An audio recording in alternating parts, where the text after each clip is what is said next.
بسم اللہ الرحمن الرحیم۔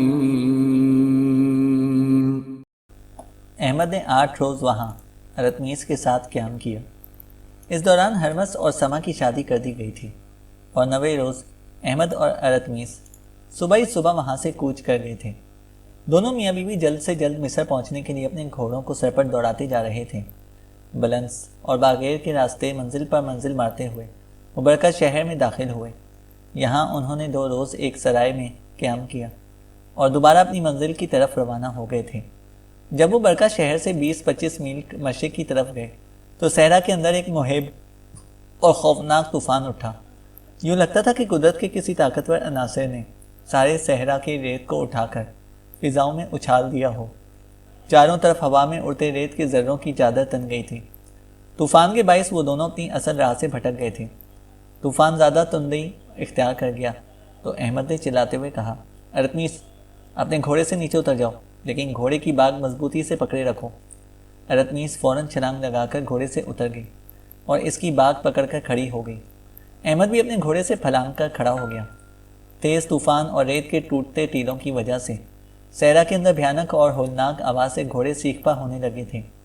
احمد نے پہلے جلدی دونوں گھوڑوں کی باگیں آپس میں باندھ لی، پھر وہ زین سے بندھا ہوا اپنا بستر کھولنے لگا۔ ارتمیس نے آگے بڑھ کر احمد کا ہاتھ پکڑتے ہوئے پیار سے کہا، آپ مجھے بتائیں نا کیا کرنا ہے؟ احمد نے کہا، ٹھہرو ارتمیس، یہ طوفان انتہائی خطرناک اور تند ہے۔ تم نے سنا نہیں ریت کے ٹیلے کیسی بھیانک آوازوں کے ساتھ ٹوٹ رہے ہیں؟ گھوڑے سیخ پا ہو رہے ہیں۔ اگر یہ بدک کر بھاگ گئے تو ہم دونوں میاں بیوی اس صحرا کے اندر بھٹک کر ختم ہو جائیں گے۔ احمد نے جلدی بستر کھول کر 4 چادریں نکالیں۔ ایک اس نے پھیلا کر ارتمیس پر ڈالتے ہوئے کہا، اس سے اپنا سر، چہرہ اور آنکھیں ڈھانپ لو، ورنہ ایسے طوفان آنکھوں کی بینائی زائل کر دیتے ہیں۔ دوسری چادر ارتمیس نے احمد سے لے کر اس پر ڈالتے ہوئے کہا، آپ میرا ہی اس قدر خیال رکھ رہے ہیں، اپنا بھی تو چادر ڈھانپیں۔ احمد نے چادر اپنے اوپر اچھی طرح لپیٹ لی اور پھر اس نے بچنے والی 2 چادروں سے دونوں گھوڑوں کی آنکھیں کس کر باندھ دی۔ ارتمیس نے پریشان اور استفہامیہ لہجے میں پوچھا، آپ نے گھوڑوں کی آنکھیں بالکل ہی کس کر باندھی ہیں، اب یہ آگے کیسے بڑھیں گے؟ احمد نے دونوں گھوڑوں کی پیشانیوں پر پیار سے اپنے ہاتھ پھیرتے ہوئے کہا، ارتمیس گھوڑوں کی آنکھیں اس طرح باندھ دینے سے 2 فائدے ہوں گے۔ ایک تو طوفان میں اڑتے ریت کے ذروں سے ان کی آنکھیں محفوظ رہیں گی، دوسرے اب یہ بدک کر بھاگنے کی بھی کوشش نہ کریں گے۔ ارتمیس نے پیار سے احمد کے کندھے پر ہاتھ رکھتے ہوئے کہا، گو میں بھی ان صحراؤں کی بیٹی ہوں، میں نے پہلے بھی صحرا کے اندر ریت کے ٹیلے ٹوٹنے کی ہولناک آوازیں سن رکھی ہیں، لیکن کسی نے مجھے ریت کے طوفان کے سامنے اس قدر اہتمام کرنے کے گر نہ سکھائے تھے۔ احمد نے اسی طرح دونوں گھوڑوں کی پیشانیوں پر ہاتھ پھیرتے ہوئے کہا، ارتمیس میرا قبیلہ جو خانہ بدوش تھا وہ ہر وقت صحرا میں عازم سفر رہتا تھا۔ اکثر ہم یمن سے ایلم کی طرف سفر کیا کرتے تھے، بحیرہ کلزم کے کنارے صحرا میں سفر کرتے تھے۔ ایسے طوفانوں اور ان کی پیش بندی سے اکثر ہمیں پالا پڑتا تھا۔ ارتمیس خاموش رہی۔ احمد کے ہاتھ پھیرنے پر گھوڑے اب پرسکون ہو گئے تھے، لہٰذا اس نے دونوں گھوڑوں کی باگیں جو آپس میں بندھی ہوئی تھیں پکڑتے ہوئے کہا، ارتمیس تم اب اپنے گھوڑے پر سوار ہو جاؤ، میں دونوں گھوڑوں کی باگیں پکڑ کر چلتا ہوں۔ حسین ارتمیس نے پیار سے کہا، اگر آپ پیدل چلیں گے تو میں کیوں سوار ہوں، میں بھی آپ کے ساتھ پیدل چلوں گی۔ احمد نے گھوڑے کی باگیں چھوڑی اور ارتمیس کو اپنے دونوں ہاتھوں میں اٹھا کر اس کے گھوڑے کی زین پر بٹھاتے ہوئے کہا، تم تھک جاؤ گی ارتمیس، میں ایسے صحراؤں کا عادی ہوں۔ ارتمیس احمد کی بات جانتے ہوئے خاموشی سے اپنے گھوڑے پر بیٹھ گئی اور احمد دونوں گھوڑوں کی باگیں پکڑ کر آگے چلنے لگا تھا۔ احمد ارتمیس کے ساتھ دونوں گھوڑوں کو لیے ہوئے آگے بڑھتا رہا۔ دن ختم ہو گیا، حتیٰ کہ چاروں طرف گہری تاریکی پھیل گئی، پر طوفان کے رکنے کے کوئی آثار نہ تھے۔ لگتا تھا کہ آسمان کے دریچے مہیب طوفان زنجیریں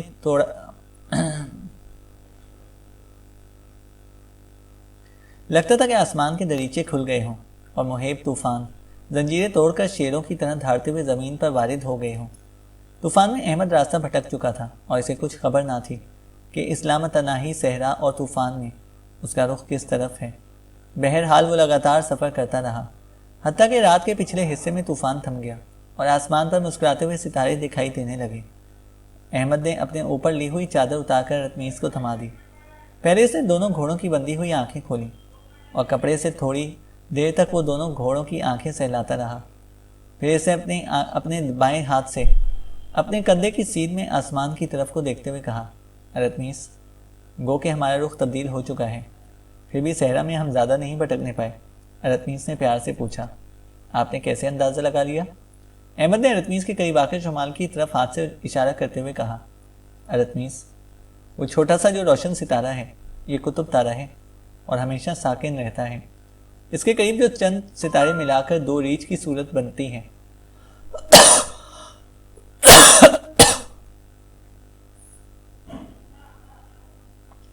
وہ دبے اکبر اور دبے اصغر ہیں.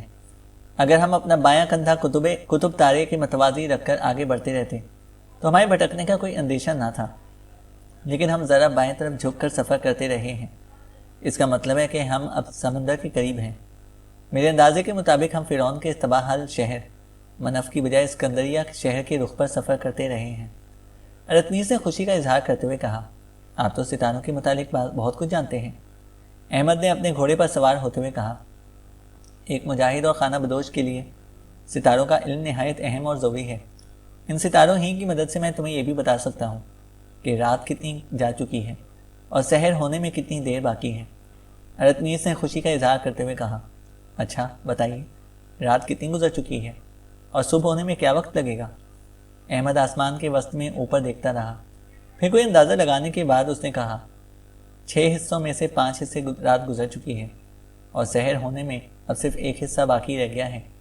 ارتمیس نے خوشی اور اطمینان کے سہارا لیتے ہوئے کہا, یہ اندازہ آپ نے کیسے لگایا, مجھے بھی بتائیں. احمد نے آسمان کے وسط میں 3 ستاروں کی طرف اشارہ کرتے ہوئے کہا, یہ تینوں ستارے آسمان کے وسط میں سورج کی طرف سفر کرتے ہیں. جس طرح ہم سورج دیکھ کر وقت کا اندازہ لگا لیتے ہیں, ایسے ہی ان ستاروں کی مدد سے یہ اندازہ لگایا جا سکتا ہے کہ رات کس قدر باقی ہے. ارتمیس نے اپنے گھوڑے کی بات پکڑتے ہوئے کہا, میں بھی ان ستاروں کی پہچان اور ان کا مطالعہ آپ سے سیکھوں گی. احمد نے اپنے گھوڑے کو ایڑ لگا کر ہانک دیا. اس کے پیچھے ارتمیس بھی اپنے گھوڑے کو مہمیز لگا چکی تھی. دونوں صحرا کے اندر مشرق کی طرف اپنے گھوڑوں کو سرپٹ دوڑانے لگے. رات کی تاریکی میں دونوں اپنے گھوڑوں کو مشرق کی طرف دوڑاتے رہے.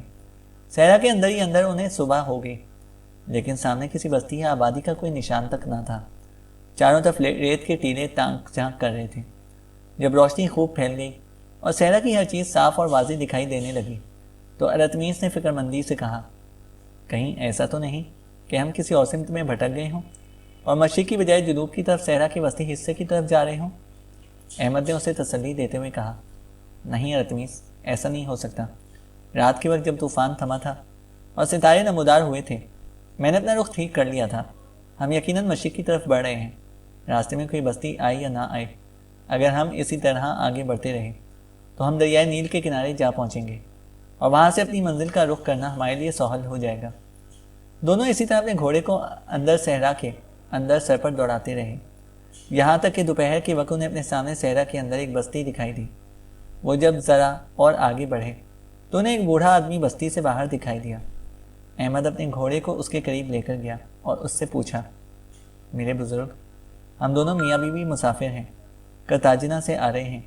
راستے میں صحرا کے اندر طوفان اٹھنے کی وجہ سے ہم بھٹک گئے تھے. کیا آپ بتا سکتے ہیں کہ ہم کہاں پر ہیں اور یہاں سے نزدیک کون سا بڑا شہر ہے؟ اس بوڑھے نے خوش طبعی سے کہا, تم دونوں اس وقت اسکندریہ شہر سے نزدیک ہو. اگر تم اسکندریہ ہی جانا چاہتے ہو تو اس بستی کے دوسری طرف چلے جاؤ. وہاں ایک چوراہا ہے جہاں آ کر چند شاہراہیں ملتی ہیں. صحرا میں مغرب کی طرف یہ بستی ایک لحاظ سے آخری آبادی ہے. اس چوک سے ایک سڑک تم دیکھو گے, وہ دائیں ہاتھ کو جا رہی ہوگی. یہ سڑک جنوب کی طرف اس سمت میں جاتی ہے جہاں سفید نیل اور نیلا نیل حبشہ کی پہاڑیوں سے نکل کر دونوں آپس میں ملتے ہیں, اور ایک سڑک سیدھی مشرق کی طرف جا رہی ہوگی, وہ اسکندریہ کی طرف جاتی ہے. اگر تم اچھی رفتار سے سفر کرتے رہو تو شام تک اسکندریہ پہنچ سکتے ہو. احمد نے اس بوڑھے کا شکریہ ادا کیا اور ارتمیس کو لے کر وہ آگے بڑھ گیا.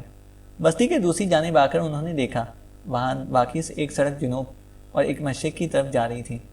احمد نے ارتمیس کی طرف دیکھتے ہوئے کہا, ارتمیس, میرا مشورہ ہے کہ پہلے اسکندریہ شہر جائیں, وہ یہاں سے نزدیک ہے. وہاں 1-2 روز قیام کر کے آرام کریں گے, پھر وہاں سے اپنے گھر جانا ہمارے لیے آسان ہوگا. ارتمیس نے اپنے سر پر بندھے ہوئے رومال کی گانٹھ اور سخت کرتے ہوئے کہا, مجھے آپ سے اتفاق ہے. دونوں ایک بار پھر اپنے گھوڑوں کو اس شاہراہ پر سر پر دوڑانے لگے. جو مشرق کی طرف اسکندریہ شہر کی طرف جاتی تھی۔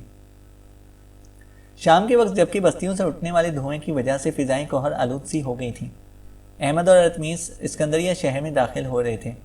ایک چوک سے گزرتے ہوئے احمد نے ارتمیس سے کہا، ارتمیس، طوفان نے پہلے ہم دونوں میاں بیوی کی حالت خراب کر رکھی ہے۔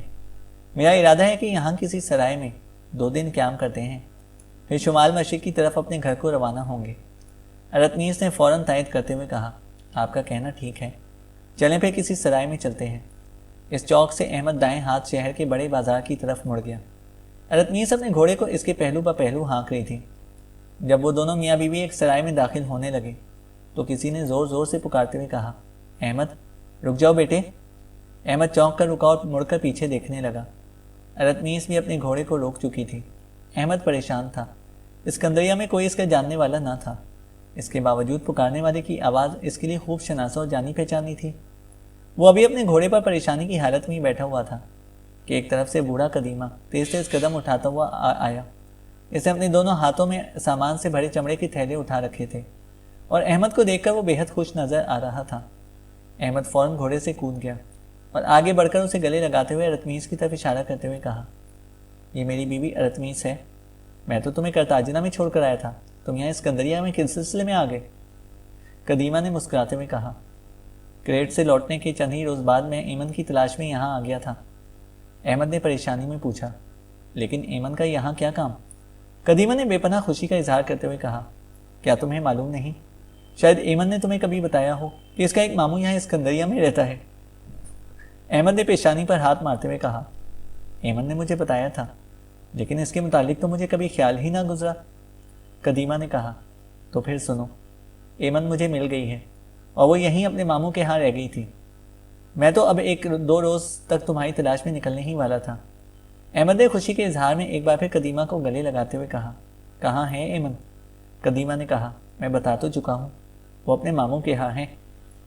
ارتمیس نے بھی اپنے گھوڑے سے اترتے ہوئے کہا، ہمیں ایمن کے پاس لے چلیے، ہم دونوں میاں بیوی اپنے گھر جا رہے ہیں، خدا کا شکر ہے کہ آپ ہمیں یہیں مل گئے، اب ہم ایمن کو بھی اپنے ساتھ لے کر جائیں گے۔ ایمن یہاں احمد کی بیوی اور میری بہن کی حیثیت میں روانہ ہوگی۔ قدیمہ نے دکھ اور تعصف میں کہا، احمد، کوئی جذباتی اور سطحی فیصلہ کرنے سے قبل یہ سوچ لینا کہ ایمن اندھی ہے اور اس قابل نہیں کہ اپنے شوہر کی خدمت اور دیکھ بھال کر سکے، بلکہ وہ خود اس حالت میں ہے کہ کوئی اس کی کفالت اور نگرانی کرے۔ احمد کے بولنے سے قبل ہی ارتمیس نے کہا، اگر وہ اندھی ہے تو کیا ہوا، میں اس کی خدمت اور نگرانی کروں گی، میں اسے یہ احساس نہ ہونے دوں گی کہ وہ اندھی ہے اور دوسروں پر بوجھ ہے۔ ارتمیس کے خاموش ہونے پر احمد نے کہا، قدیمہ، ایمن کے ساتھ بچپن ہی سے میرا ایک رشتہ ہے۔ جب مجھے خبر بھی نہ تھی اور وہ چوری چوری ضرورت کی ہر شے میرے کمرے میں رکھنے کے علاوہ ہر طرح سے میری خبر گیری رکھا کرتی تھی، اس کے لیے میں کوئی سطحی اور جذباتی فیصلہ نہیں کر سکتا۔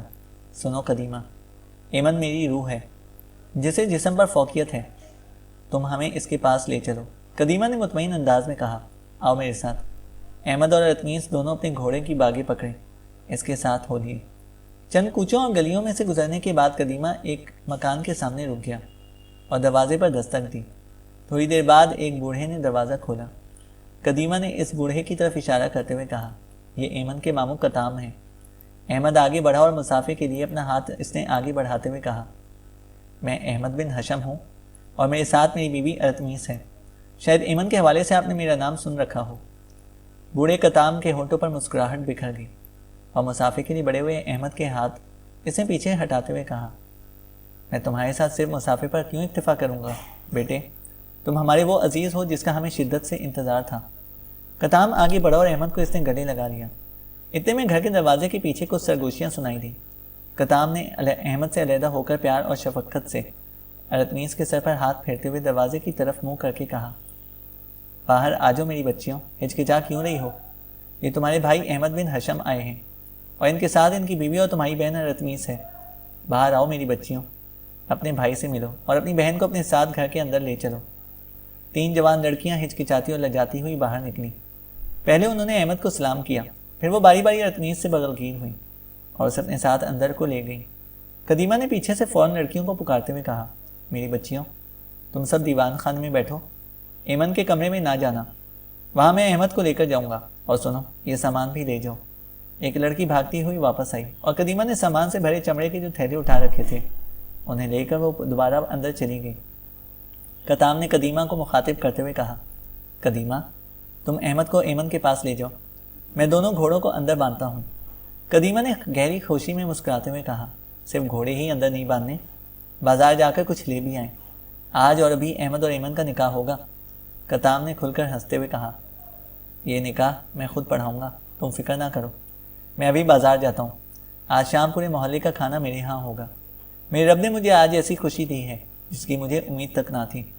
خدا کی قسم، احمد اور ارتمیس کا اس گھر میں آنا میرے لیے باعث فخر اور بے پایاں خوشی اور سکون کی علامت ہے۔ کتام دونوں گھوڑوں کی باگیں پکڑ کر اندر لے گیا۔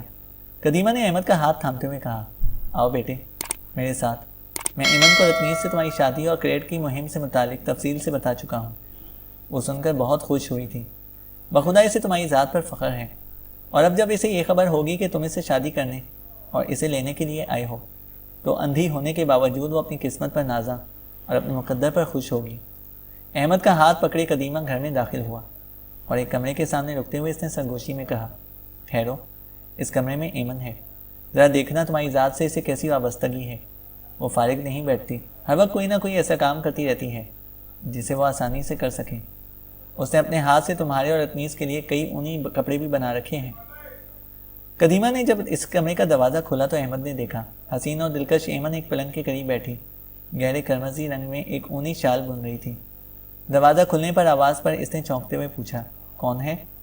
قدیمہ نے اپنی خوشی کو دباتے ہوئے کہا، بیٹی، میں تمہارا قدیمہ ہوں اور تمہارے لیے خوشخبری لے کر آیا ہوں۔ جواب میں احمد نے اداس اور غمگین آواز میں کہا، اے تم یہ تو کہو گے نہیں کہ احمد آئے ہیں، اور پھر اس کے علاوہ میرے لیے اور کیا خوشخبری ہو سکتی ہے؟ قدیمہ نے اپنی ہنسی کو روکتے ہوئے کہا، اگر اس بار میں یہ کہہ دوں کہ احمد اور ارتمیس دونوں اس گھر میں آ چکے ہیں تو تمہارے کیا تاثرات ہوں گے؟ ایمن نے پھیکے پن سے کہا، میری ایسی خوش نصیبی کہاں کہ احمد اور ارتمیس میری خاطر اس گھر میں آئیں گے۔ قدیمہ نے فیصلہ کن انداز میں کہا، خدا کی قسم، وہ دونوں اس گھر میں داخل ہو چکے ہیں۔ احمد تمہیں لینے آیا ہے اور آج ہی احمد سے تمہارا نکاح ہوگا۔ تمہارا ماموں کتام کہہ رہا تھا کہ یہ نکاح میں پڑھاؤں گا، اور وہ احمد اور ارتمیس کے گھوڑے باندھ کر تمہارے نکاح کی خریداری کے سلسلے میں بازار بھی جا چکا ہے۔ ایمن چونک پڑی۔ پلنگ کا سہارا لے کر اٹھتے ہوئے اس نے کہا، اے تو نے قسم اٹھا دی ہے کہ احمد اور ارتمیس اس گھر میں داخل ہو چکے ہیں؟ اگر ایسا ہے تو وہ دونوں مجھ سے ملنے کیوں نہیں آئے؟ اس بار قدیمہ کی بجائے احمد نے کہا، ایمن، میں سب سے پہلے تو تمہیں ہی ملنے آیا ہوں۔ قدیمہ نے کھل کر ہنستے ہوئے کہا، ایمن میری بیٹی، کیا یہ آواز تیری سماعت کے لیے شناسا نہیں ہے؟ ایمن کے سرخ گلاب ہونٹوں پر گہری مسکراہٹ بکھر گئی اور اس نے اپنی گردن جھکاتے ہوئے رسیلی آواز میں کہا، اے یہ آواز میری سماعت ہی نہیں، میری روح کی بھی شناسا ہے۔ قدیمہ نے پیچھے ہٹتے ہوئے کہا، اچھا میں جاتا ہوں، تم دونوں ملو اور اکٹھے بیٹھ کر اپنے ماضی اور مستقبل کی باتیں کرو۔ احمد اندر داخل ہوا اور دروازہ بند کر کے وہ ایمن کی طرف بڑھا۔ ایمن اپنی طرف بڑھتے ہی اس کے قدموں کی چاپ سن رہی تھی اور اس کا نازک لیکن پکے ہوئے لسوڑے کی طرح جوانی میں بھرپور جسم لرز اور کانپ رہا تھا۔ احمد نے دیکھا کہ ایمن پہلے کی طرح ہی گنجا اور شاداب کی طرح پرکشش، لالا اور شیراب کی طرح دلکش اور پھولوں کی تراوٹ شبنم کی طرح جاذب نظر تھی۔ نزاکت میں پھولوں کی پنکھڑیوں جیسی ایمن حیا میں کسی کلی کی طرح سر جھکائے کھڑی تھی۔ احمد اسے دیکھ کر خوش اور مطمئن تھا، جیسے پیاسے مسافر کو کسی نے نہر لبن کے کنارے لا کر کھڑا کیا ہو۔ ایمن اسی طرح چپ اور خاموش کھڑی تھی۔ قریب جا کر احمد نے ایمن کو اس کے دونوں شانوں سے پکڑ کر پیار سے پکارتے ہوئے کہا، ایمن، مجھے تمہاری ماں کی موت اور تمہاری آنکھوں کے کھو جانے کا سخت صدمہ ہے۔ کاش میں بر وقت پہنچ کر تمہاری مدد کر سکتا۔ کسی لچکیلی شاخ کی طرح ایمن نے اپنا سر احمد کے شانے پر رکھ دیا اور وہ بیچاری پھوٹ پھوٹ کر ہچکیوں اور سسکیوں میں رونے لگی۔ احمد نے ایمن کو تسلی دے کر چپ کرایا اور اسے اپنے ساتھ پلنگ پر بٹھاتے ہوئے پوچھا، ایمن، میں اس بوڑھے یہودی کا مشغول ہوں جو تمہیں کریٹ سے نکال کر لایا تھا، وہ کہاں ہے؟ کاش میں اس کی خدمت کر سکتا۔ ایمن نے اپنے آنسو پوچھتے ہوئے کہا، وہ بوڑھا بہت مہربان تھا، اس کی وجہ سے ہی تبرک کے ہاتھوں میں بے آبرو ہونے سے بچ گئی۔ میرے کہنے پر وہ مجھے یہاں چھوڑ کر واپس جا چکا ہے۔ میرے ماموں کتام نے اسے اس قدر نقدی دے دی ہے کہ اگر وہ ساری عمر اپنی بیوی کے ساتھ گھر بیٹھ کر کھاتا رہے تو بھی وہ اس سے ختم نہ ہو۔ قدیمہ مجھے پوری کہانی سنا چکا ہے میں آپ کی بیحد مشکور ہوں کہ آپ میری خاطر کریٹ کی دور دراز سرزمین میں گئے اور تبرک کے سارے ساتھیوں کو قتل کر کے اسے بھی آنکھوں سے محروم کر دیا۔ اب وہ ظالم کہاں ہے؟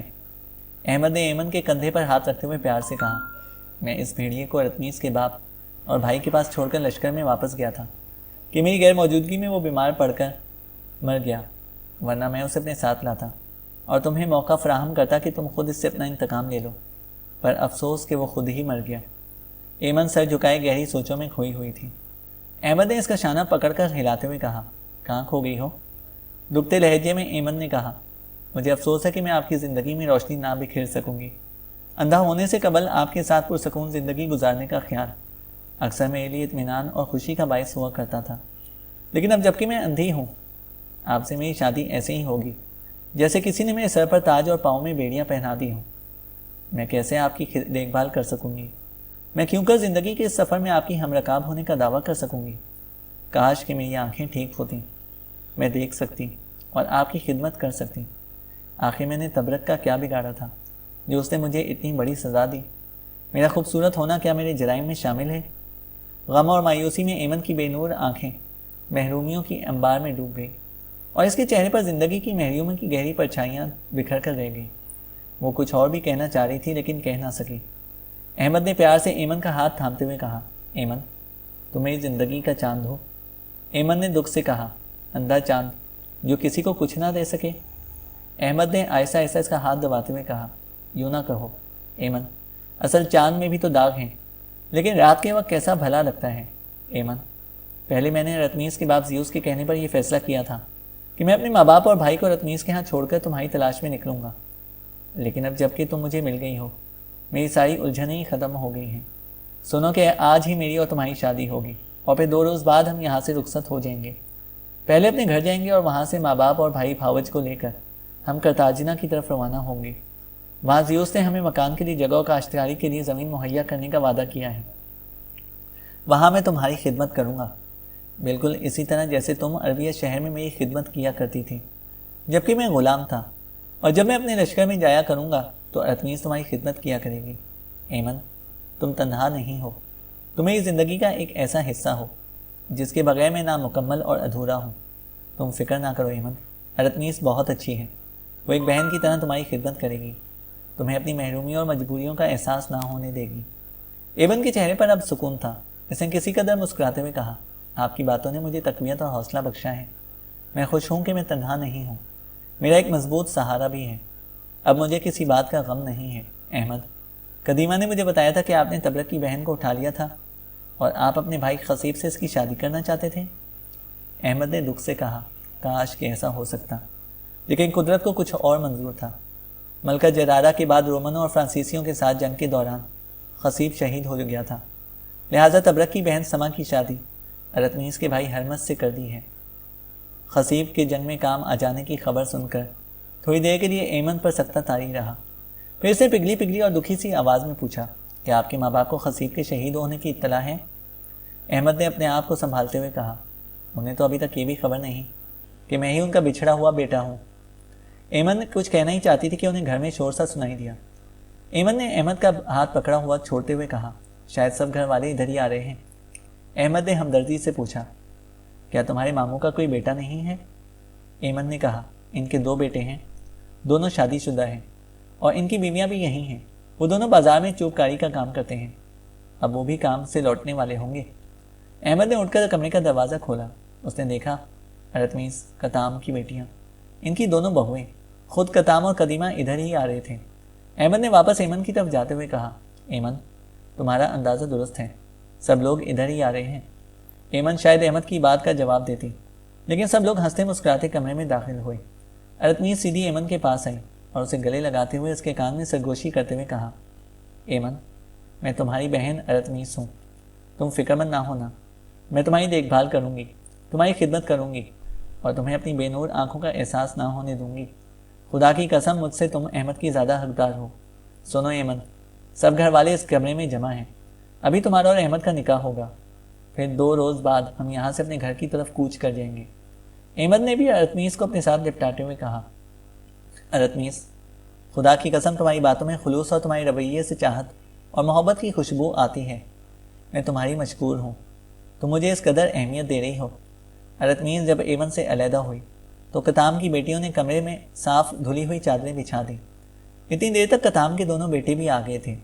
سب لوگ کمرے میں بچھی ان چادروں پر بیٹھ گئے اور کتام نے احمد سے ایمن کا نکاح پڑھا دیا۔ احمد نے 2 یوم ایمن کے ساتھ وہاں پر گزارے۔ تیسرے روز وہ ایمن اور ارطمیس کے ساتھ وہاں سے رخصت ہو گیا تھا۔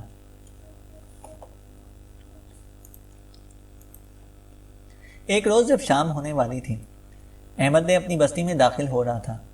وہ اپنے گھوڑے پر سوار آگے آگے تھا اور اس کے پیچھے ایمن اور ارطمیس دونوں ہی ایک ہی گھوڑے پر سوار تھیں۔ ارطمیس نے ایمن کو اپنے آگے بٹھا کر سہارا دے رکھا تھا۔ ایمن گھر کے سامنے آ کر احمد گھوڑے سے اترا اور دروازے پر دستک دی۔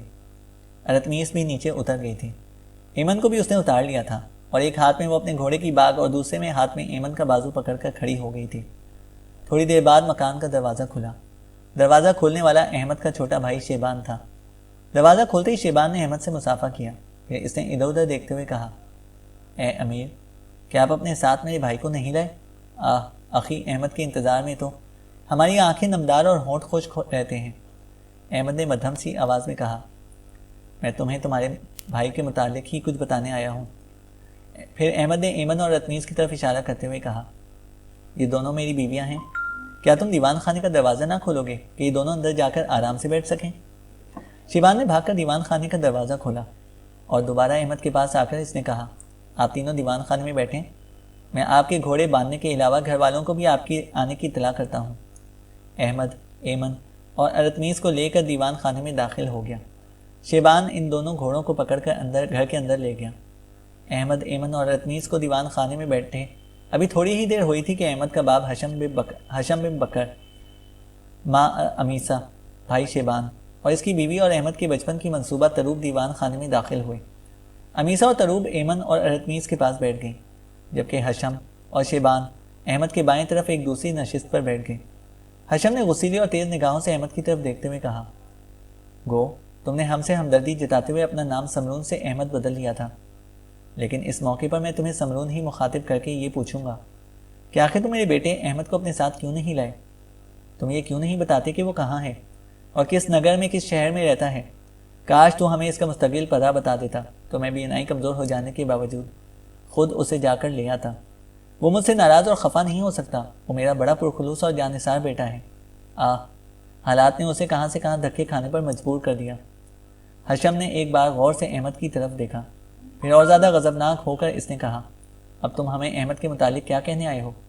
کیا یہ بتانے آئے ہو کہ وہ پھر صحراؤں کے اندر کہیں کھو گیا ہے؟ اگر تم سچے اور مخلص ہوتے تو میرے بیٹے احمد کو ساتھ لے کر آتے، جبکہ تم جانتے تھے کہ اس کے بغیر ہماری زندگی کیسی اجیرن اور تکلیف دہ ہو کر بسر ہو رہی ہے۔ احمد جب خاموش رہا اور کوئی جواب نہ دیا تو حشم نے اس کا شانہ پکڑ کر جھنجھوڑتے ہوئے کہا، کیا تم یہ تو بتانے نہیں آئے کہ میرا چھوٹا بیٹا خصیب جنگ میں مارا جا چکا ہے؟ اگر ایسا ہے تو تمہیں مایوسی ہوگی، اس لیے کہ تمہارے لشکر سے اس بستی میں لوٹنے والے چند جوان یہ خبر مجھے پہلے ہی سنا چکے ہیں۔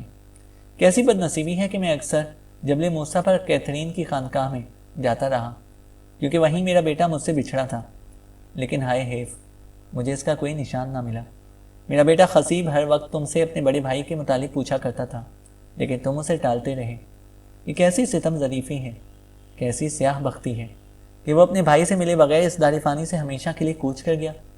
مجھے اس کی یہ بے بسی کی موت کبھی نہ بھولے گی۔